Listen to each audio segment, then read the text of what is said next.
Muy buenas tardes a todos. Primero quiero darle gracias a Dios por la bendición y el honor de estar con ustedes en este templo. También gracias al Padre por su invitación y su bendición. Gracias a todos mis amigos aquí en Veracruz que siempre apoyan mi misión y que por muchos años hemos estado visitándolos por medio de todo lo que ellos hacen aquí en esta ciudad.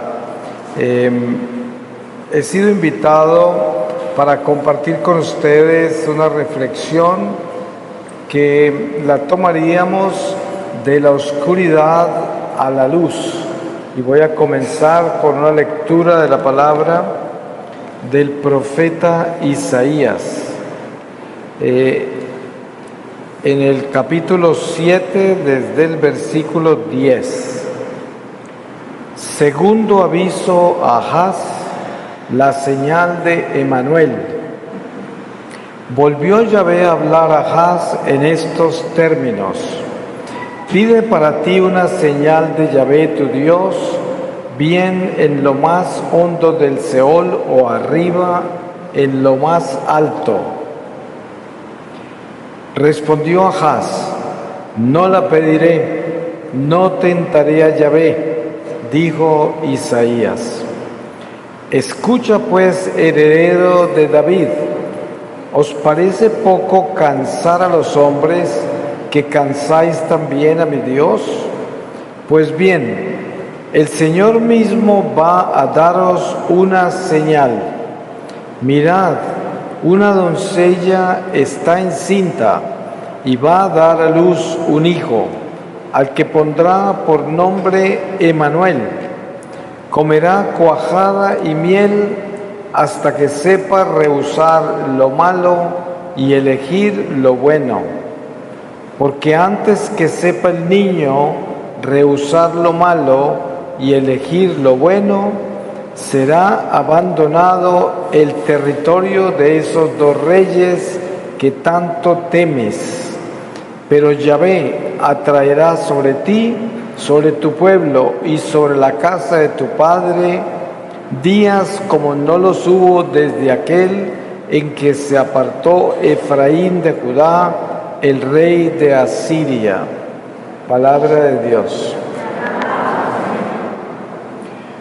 Pues pienso yo, como muy bien lo decía el Padre al final de la Eucaristía, hablando sobre el mundo en que vivimos hoy y también en el mundo siempre buscando el culpable para justificar todo lo que sucede en el mundo, cuando en realidad las cosas buenas y las malas suceden por una sola razón. Las malas por el pecado, las buenas por la gracia. Y no hay otro color, eso es. Y cada uno de nosotros tenemos ese testimonio de nuestra vida.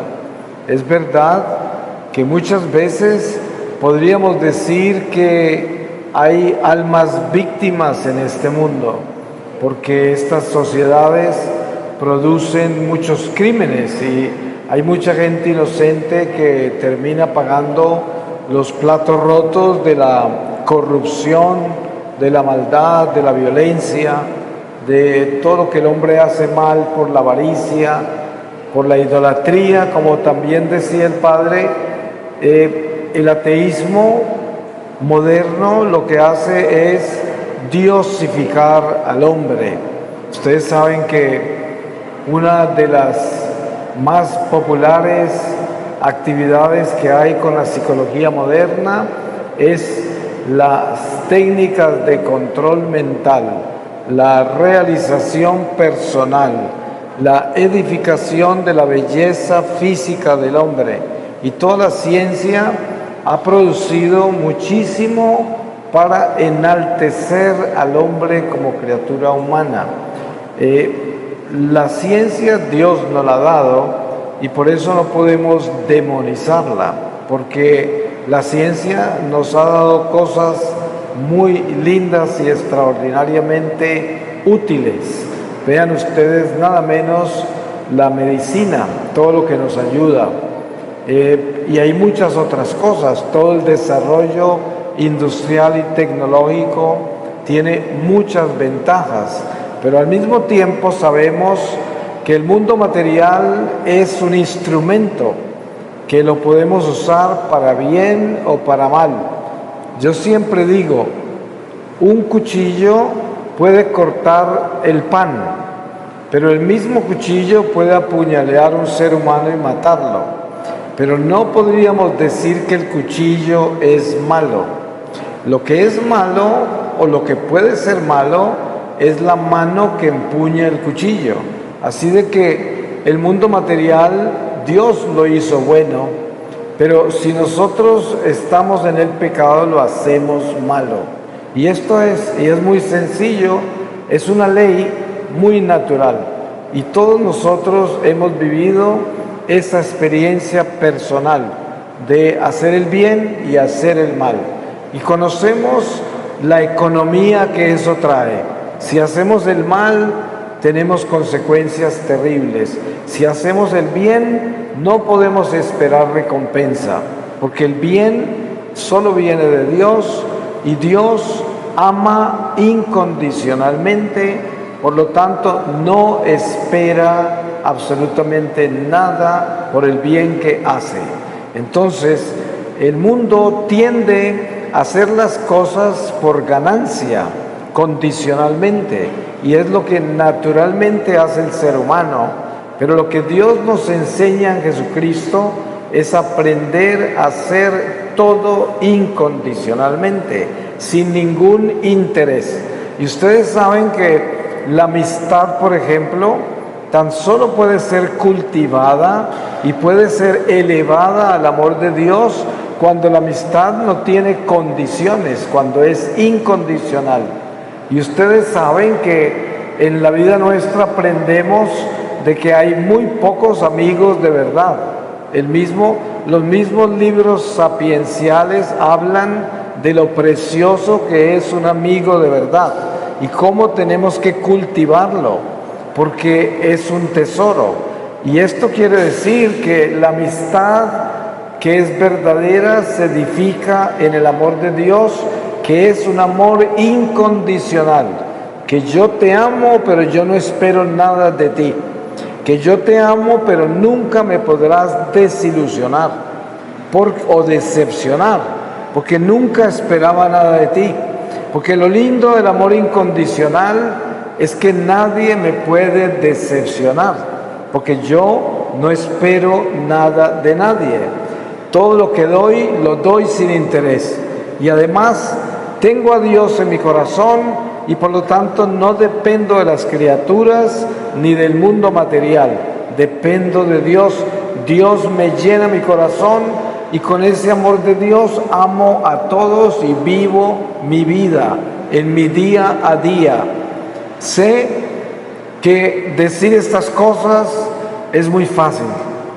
Hacerlas y vivirlas no es tan fácil, pero tenemos que hablar de la perfección, tenemos que hablar de qué es lo que debemos hacer para convertirnos en lo que Dios quiere que nos convirtamos, en personas buenas, en personas de fe, en personas de esperanza, en personas que a pesar de lo que este mundo trae, nadie nos pueda quitar el gozo del corazón, porque pruebas es las que tenemos, sufrimientos, dificultades de todos los niveles y al mismo tiempo también momentos que podemos celebrar la vida porque hay armonía o prosperidad o hay cosas buenas.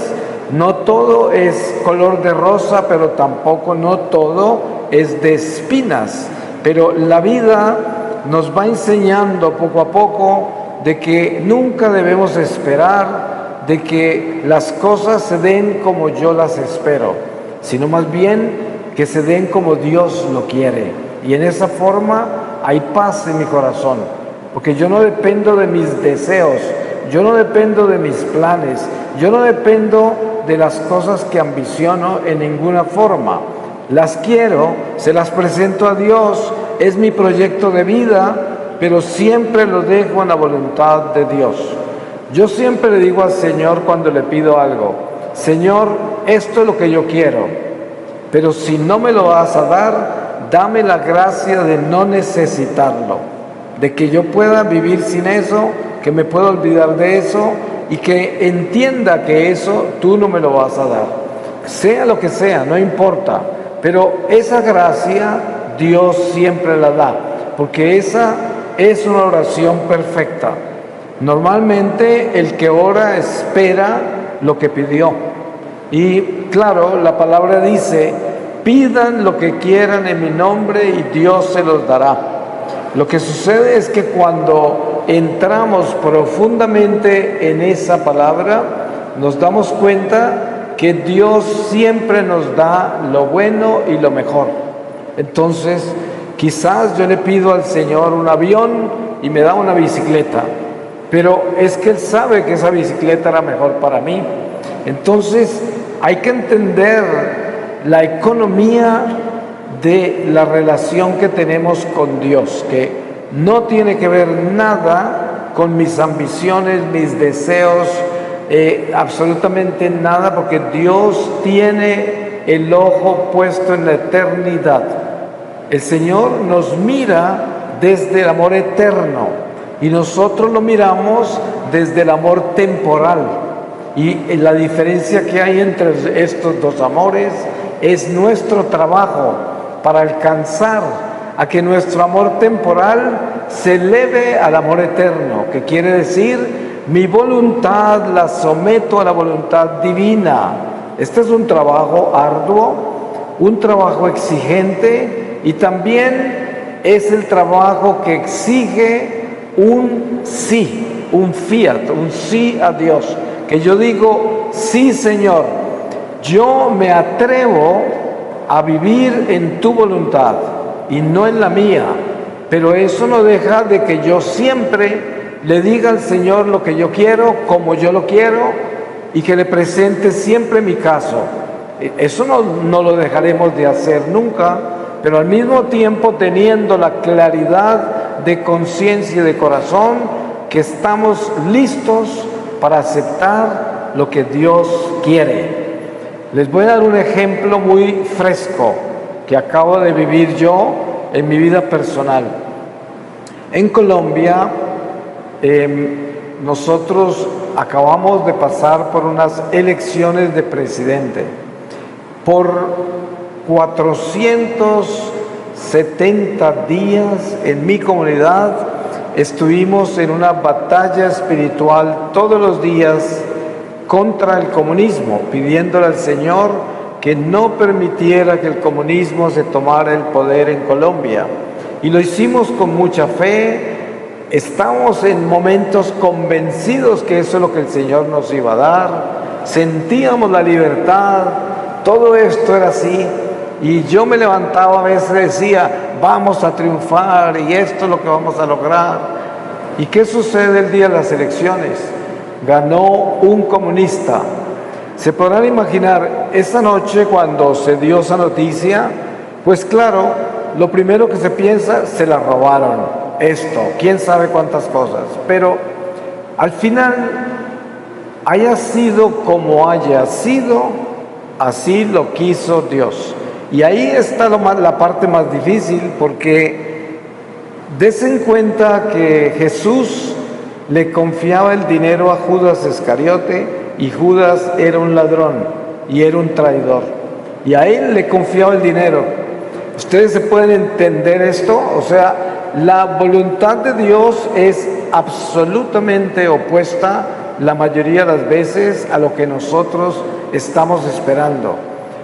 Nosotros, desde nuestro corazón cristiano, teníamos justificado pedirle a Dios la protección de nuestra patria, que es tan católica, que hay tanta gente arrodillada, que hay tanta gente orando por tanto tiempo, para que se dé este milagro, para que Dios nos proteja. Pero ¿cuál prueba de fe llega? Una prueba inmensa, en la cual el Señor coloca todo un pueblo en el horno y dice: aquí están cocinándose en este horno con los enemigos y así tendrán que vivir por un tiempo, quién sabe cuánto tiempo. Pero no importa, porque la lección que yo personalmente he recibido, primero, es que nosotros tenemos que siempre hacer nuestro trabajo y dejar que el Señor haga el suyo, pero entender que donde termina mi oración comienza la voluntad de Dios. Y eso no lo puedo olvidar. Y yo no sé lo que el Señor va a hacer. Por eso hay que tener algo muy claro. Nosotros somos los desterrados. Estamos en la oscuridad. Vivimos en la oscuridad. Estoy hablando en términos espirituales.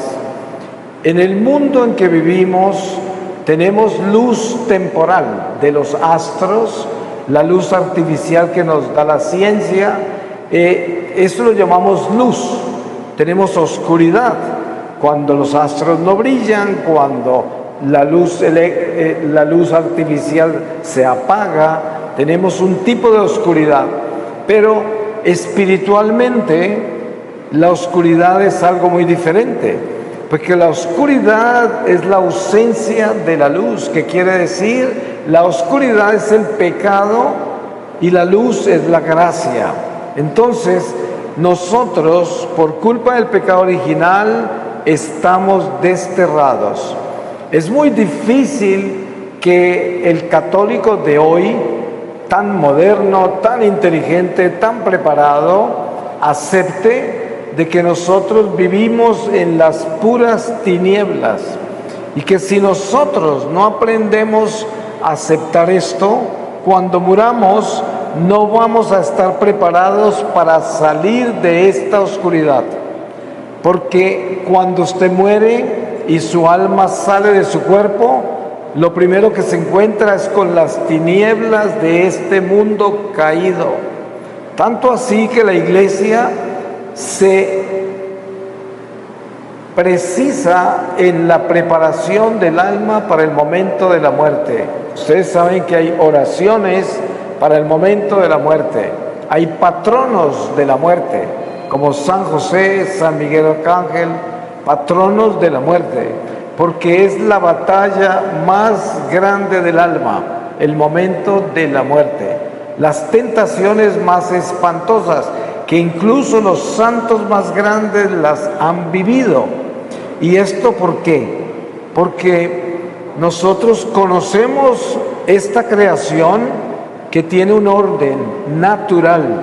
Y en el orden natural hay luz y hay oscuridad, pero son naturales. Pero cuando salimos de este cuerpo, los astros ya no nos alumbran. Y la única luz que hay es cuánto de Dios hay en mí. Y cuánto de Dios hay en mí es la luz que yo logré acumular en este mundo mientras estuve acá, que solo se acumula a través de mi fidelidad a Dios, a través de mi amor al prójimo, a través de mis obras buenas, a través de haber vivido incondicionalmente y haber servido incondicionalmente y haber vivido una vida libre de este mundo, libre de la idolatría, libre de los apegos a las cosas, las obsesiones por el mundo, una vida libre en Dios. Esas son las almas que al final de esta vida se elevan como un cohete y se van hacia la luz. Hay almas que logran eso, otras que logran elevarse un poco, otras que no se elevan, otras que se hunden eternamente en las tinieblas. Y cuando decimos que un alma se eleva un poco, estamos hablando del purgatorio, porque hay almas y hay muchos niveles de purificación en el purgatorio, y por eso hoy mismo en este templo cada uno de nosotros está viviendo una experiencia personal del camino que estamos caminando, por decir así, con Dios. ¿Qué es esto? No hay sino dos formas de vivir nuestra vida: o estamos ascendiendo o estamos descendiendo. En el momento que morimos quedamos exactamente ¿En el lugar hasta donde habíamos ascendido o en el lugar donde habíamos descendido? No hay otro camino. Nadie está detenido. Esto se está moviendo todo el tiempo.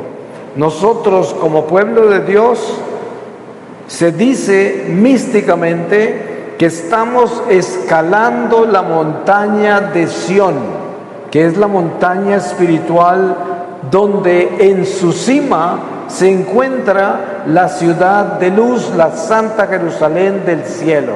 Esa es nuestra casa, esa es nuestra meta. Como dice San Pablo, a nosotros ya se nos dio un pasaporte para entrar a la ciudad de luz, porque somos ciudadanos de la luz. Y esto quiere decir que todos nosotros como pueblo de Dios somos llamados a ir a ese estadio de la carrera de la vida para participar en los olímpicos de Dios. Y como dice San Pablo, no como quien compite para ganarse una corona perecedera, sino como quien compite para ganarse una corona eterna, que es la corona en Jesucristo. Y esto estamos hablando de ser perfectos atletas de los olímpicos de Dios. Ustedes saben la exigencia tan enorme que hay para un atleta en los olímpicos.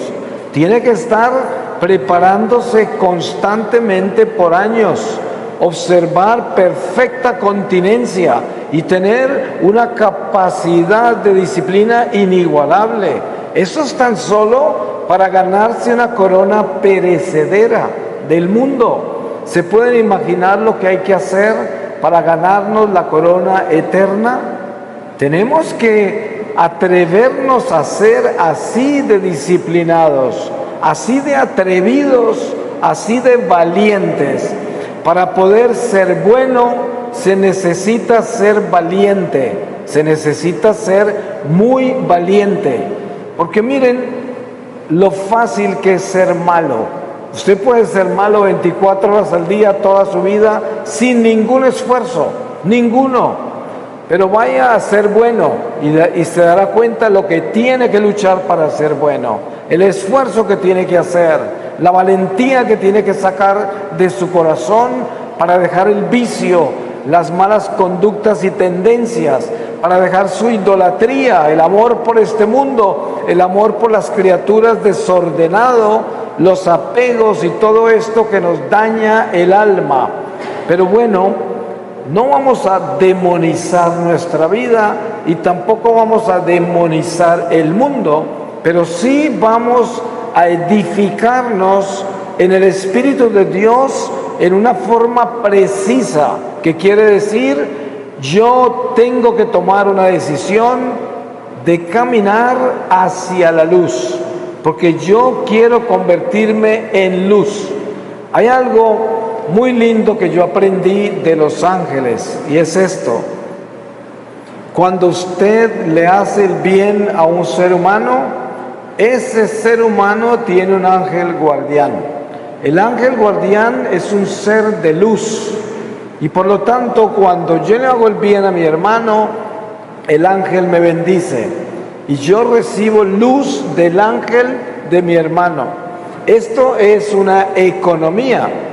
Al final de esta vida, yo tengo tanta luz como el bien que haya hecho al prójimo, porque cada vez que le hice el bien al prójimo, recibo luz del ángel del prójimo. Y esto debíamos tenerlo muy claro, porque al final de nuestra vida, cuando salgamos de esta tienda, como la llama San Pedro, o de esta vasija de barro, como la llama San Pablo, este cuerpo, solo el amor que dimos, las obras del bien, serán las que producirán la luz que necesitamos para salir de estas tinieblas.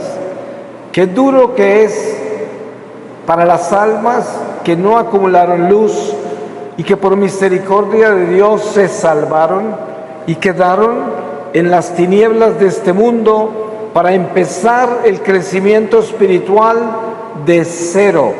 Hay almas en el purgatorio que están tan bajas que están al nivel nuestro.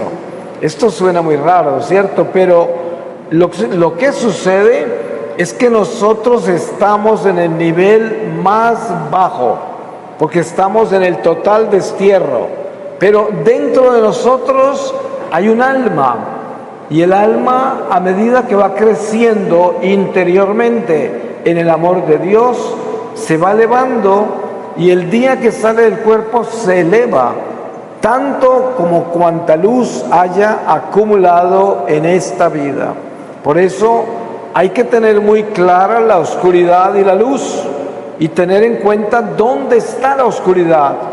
Miren ustedes que la pastorcita de Fátima, Lucía, que fue la última que murió y murió anciana, ustedes saben que los otros dos pastorcitos, San Francisco y Santa Jacinta, murieron de niños, pero 80 años después murió Lucía.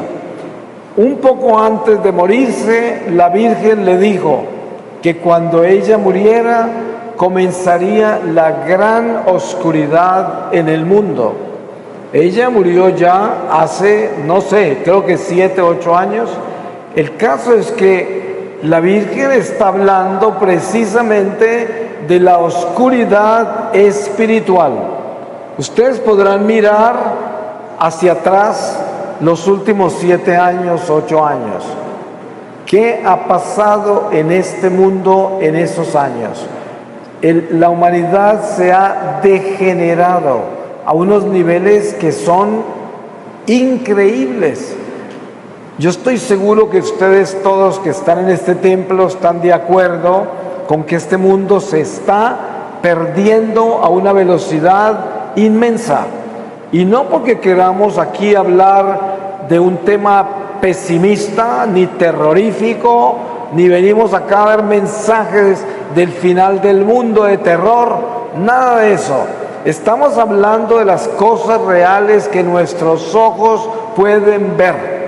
Miren, a veces está uno parado esperando que cambie una luz de tráfico y mira uno para el lado a la gente que está ahí, y muchas veces uno no sabe quién está ahí, si es un hombre, si es una mujer, o qué es lo que está ahí, no sabe uno, porque así se está convirtiendo esto. Se está convirtiendo, uno quisiera decir, en un circo, pero no es ni un circo, porque el circo termina su función y regresa a la normalidad.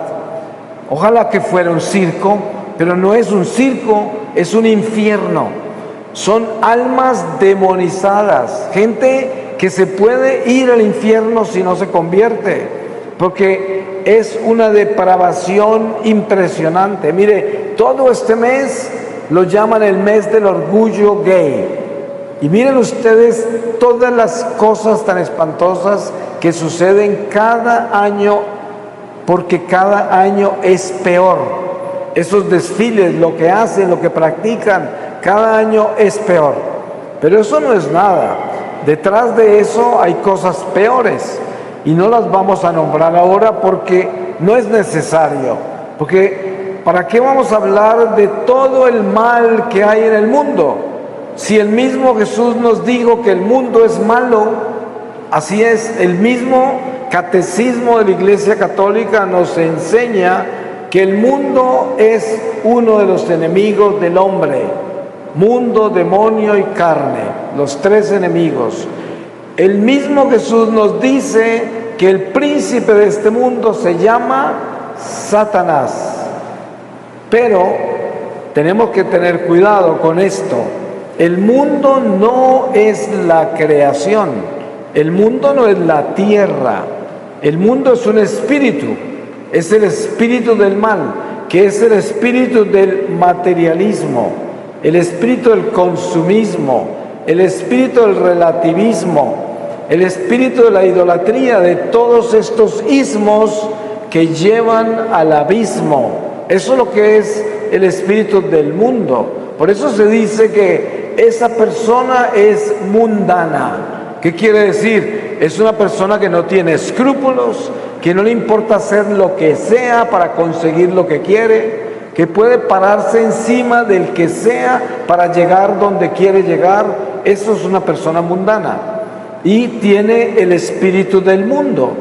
Pero, como dice Jesús en la oración que le hizo al Padre Celestial antes de su pasión, que oró por los apóstoles y también oró por todos los que vendríamos del pueblo escogido después de ellos. Y decía: Señor, yo no te pido que los saques del mundo, porque ellos no son del mundo como yo tampoco soy del mundo, pero te pido que los protejas del maligno. Des en cuenta lo importante que es entender eso. Nosotros fuimos creados, fuimos separados, fuimos predestinados, como dice San Pablo, para ser el pueblo militante de Dios. ¿Que milita dónde? No escondido en un refugio, sino en el mundo, porque nosotros somos los encargados de pescar almas para Dios. ¿Y dónde están esas almas? Esas almas están en el orgullo gay, esas almas están en la idolatría del dinero, esas almas están perdidas en los vicios, esas almas están en la fornicación, el adulterio, están metidas en todos los pecados. Ahí es donde están las almas que Dios quiere que le traigamos. Y por eso, lo más importante de entender es que nosotros estamos en el mundo, pero no somos del mundo. Ahora, ¿cómo se hace para no ser del mundo? De la única manera que usted no es del mundo, como católico que es examinándose muy bien.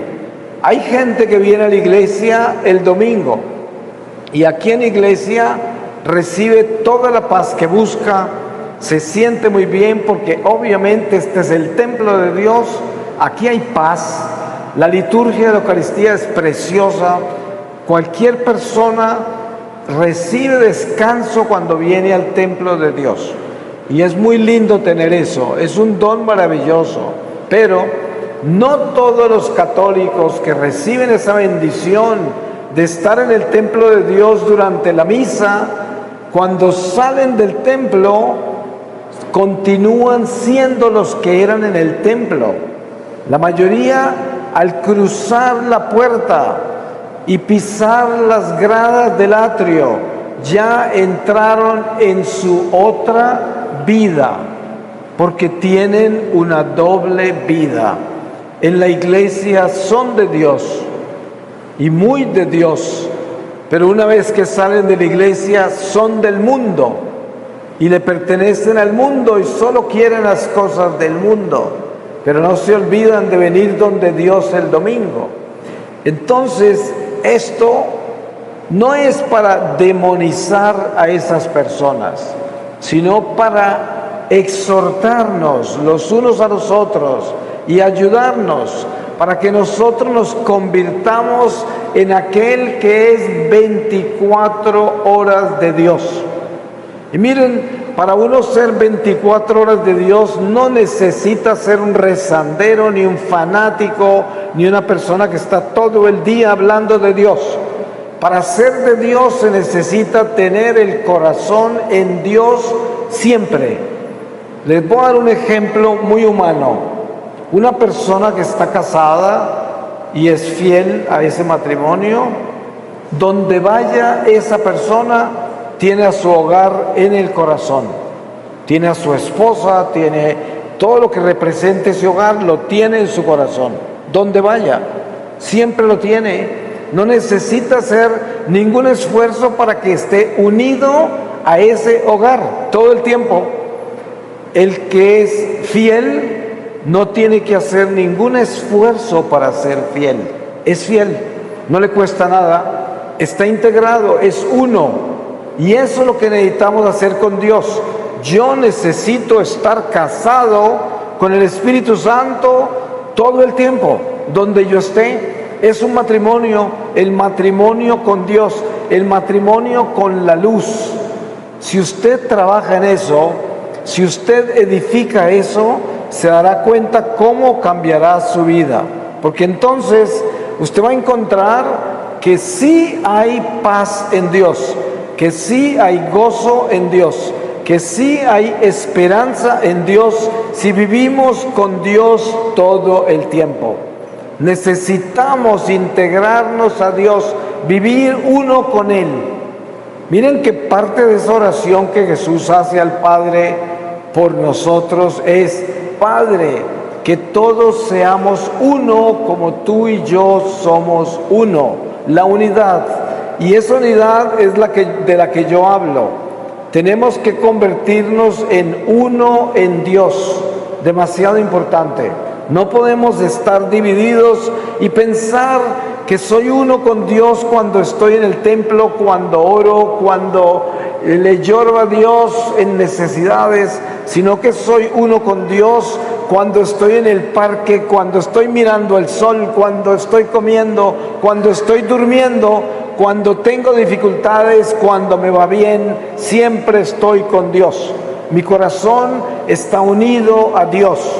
Esto transforma el corazón porque hace que nosotros vivamos en la paz de Dios.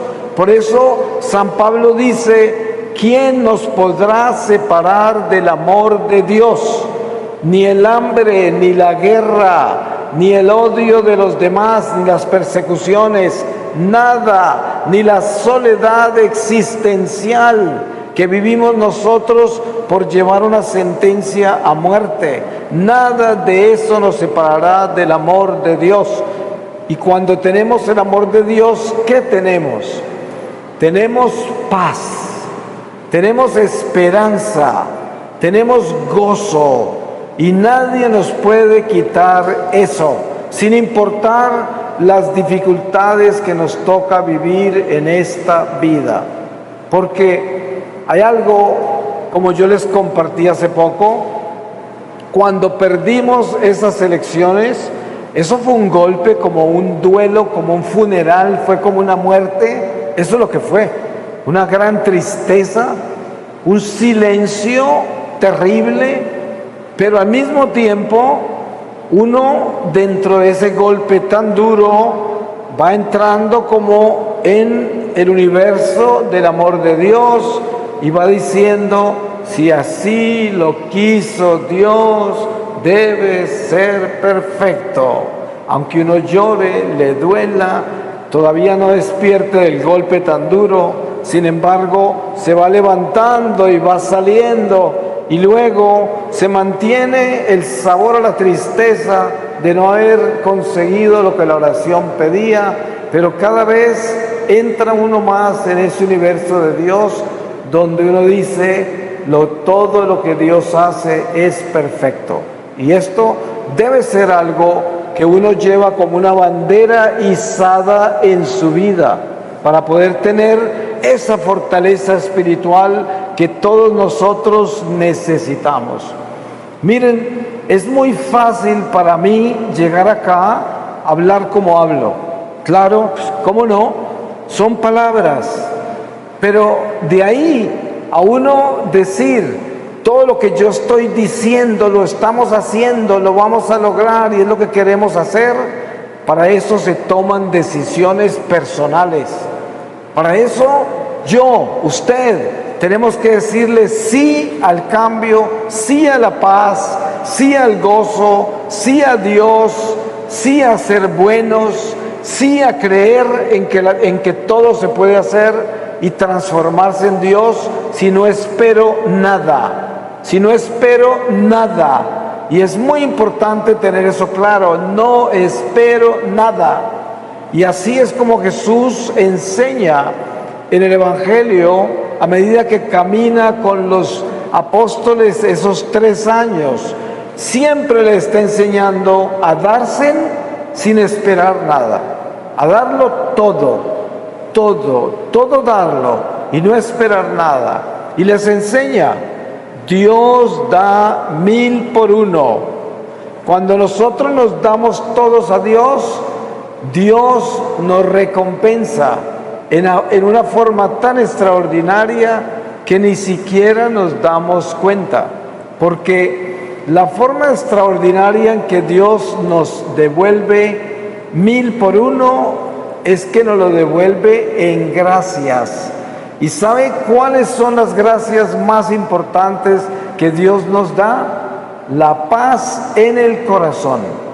Nadie puede comprar la paz. Nadie. La paz no se compra. La paz no se adquiere. La paz se recibe y viene solo de Dios. ¿Y cómo se recibe?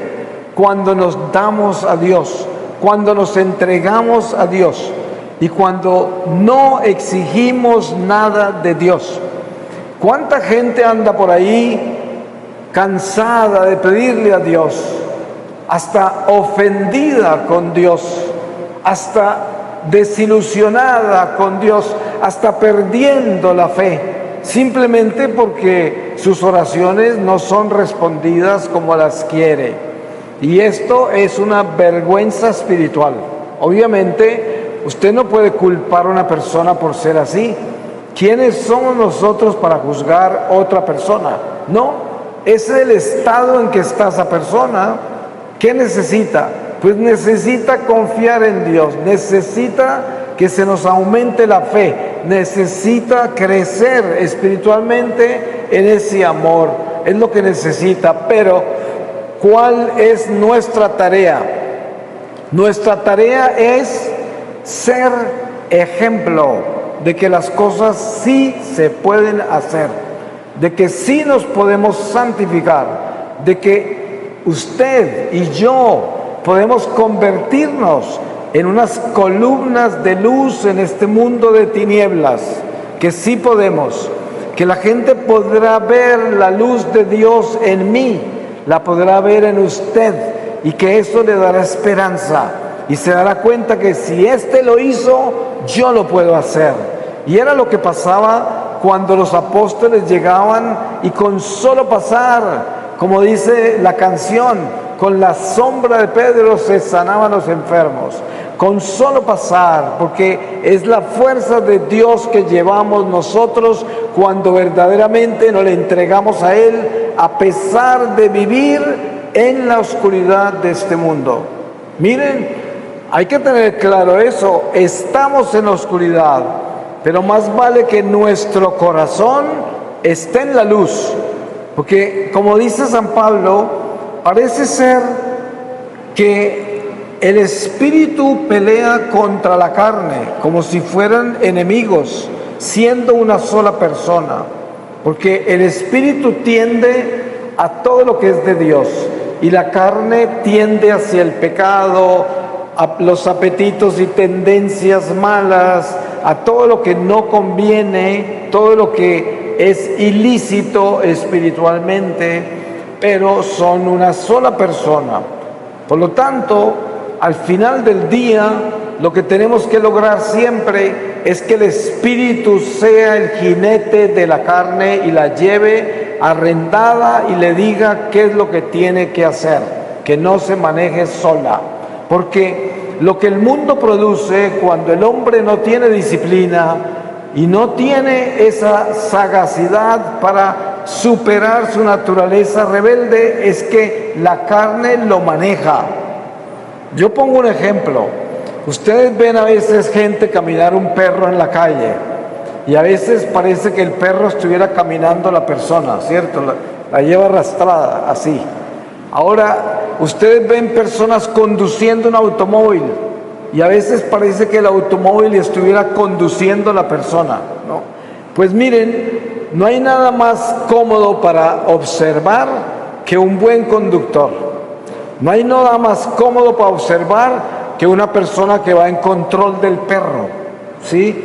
Sin abusarlo, en armonía con el perro. Pero la persona es la que lleva al perro. Y por eso, cuando miramos nuestra vida, más vale que sea así. Que yo sea un buen conductor de mi naturaleza.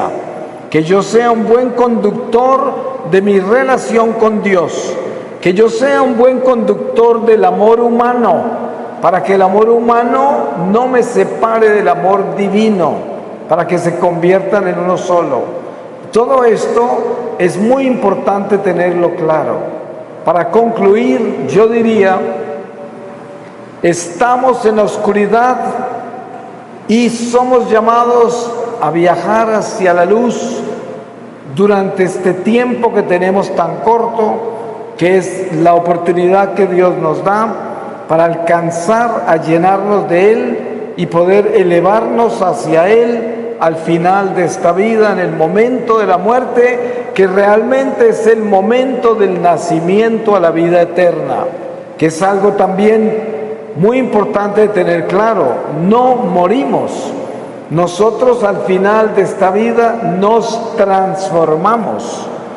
Ese cuerpo corruptible que enterramos es como la semilla que tiene que morir para que crezca ese árbol de la vida que cada uno de nosotros somos por la gracia de Dios al nacer a la vida eterna. Por lo tanto, somos llamados a tener desde ahora las primicias del reino de la luz. Por eso es que la liturgia de la Santa Misa es tan extraordinariamente importante y preciosa, porque es la misma ciudad del cielo que desciende sobre el altar. Y esa Eucaristía que recibimos es nada menos que el sol que brilla desde lo alto, y el cuerpo y la sangre del Señor que nos dan la fuerza para atrevernos a ser buenos, a ser de Dios. Es lo que hace la Eucaristía, fortalecernos para tener la capacidad de decirle no al mal, de decirle sí al bien y de ser de Dios 24 horas al día. Voy a terminar con una lectura de la palabra donde el Espíritu Santo nos quiera llevar. Y les voy a leer a ustedes de la primera epístola a los Tesalonicenses, capítulo 5, desde el versículo 1. Dice: vigilancia en la espera de la venida del Señor. En lo que se refiere al tiempo y al momento, hermanos, no tenéis necesidad de que os escriba. Vosotros mismos sabéis perfectamente que el día del Señor ha de venir como un ladrón en la noche. Cuando digan paz y seguridad, entonces mismo de repente vendrá sobre ellos la ruina, como los dolores de parto a la que está encinta, y no escaparán. Pero vosotros, hermanos, no vivís en la oscuridad, para que ese día os sorprenda como ladrón, pues todos vosotros sois hijos de la luz e hijos del día. Nosotros no somos de la noche ni de las tinieblas. Así pues, no durmamos como los demás, sino velemos y seamos sobrios, pues los que duermen de noche duermen, y los que se embriagan de noche se embriagan. Nosotros, por el contrario, que somos del día, seamos sobrios, revistamos la coraza de la fe y de la caridad, con el yelmo de la esperanza de salvación. Dios no nos ha destinado para la ira, sino para obtener la salvación de nuestro Señor Jesucristo, que murió por nosotros, para que velando o durmiendo vivamos juntos con Él. Por esto, confortaos mutuamente y edificaos los unos a los otros, como ya lo hacéis. Palabra de Dios. Pues yo le doy muchas gracias a Dios por todos ustedes, por sus familias. Solo Dios sabe lo que cada uno de ustedes trae en su corazón. Que Dios les bendiga esos corazones que están aquí presentes y todo lo que representa cada corazón aquí presente. Sus familias, todos sus proyectos en esta vida, sus memorias, todo lo que ustedes son como seres humanos es santo, porque es una vida que Dios nos dio. y por lo tanto viene del Santo de los Santos. Y nuestra vida debe ser tratada así. Por eso debemos bendecirnos entre nosotros, desearnos el bien. Y esto es una bendición importante porque Dios es el que bendice. Cuando nosotros bendecimos, es el Espíritu Santo en nosotros quien bendice. Y por eso le pido a Dios que los bendiga, que los santifique, que los fortalezca, que los llene de esperanza, que los llene de luz, que los llene de gozo y que sobre todo los haga columnas importantes para este mundo de tinieblas donde hay tanta gente demonizada. Por eso Dios nos pide a nosotros que somos su pueblo, que seamos la esperanza de toda esa oscuridad por donde existimos en este mundo. Amén.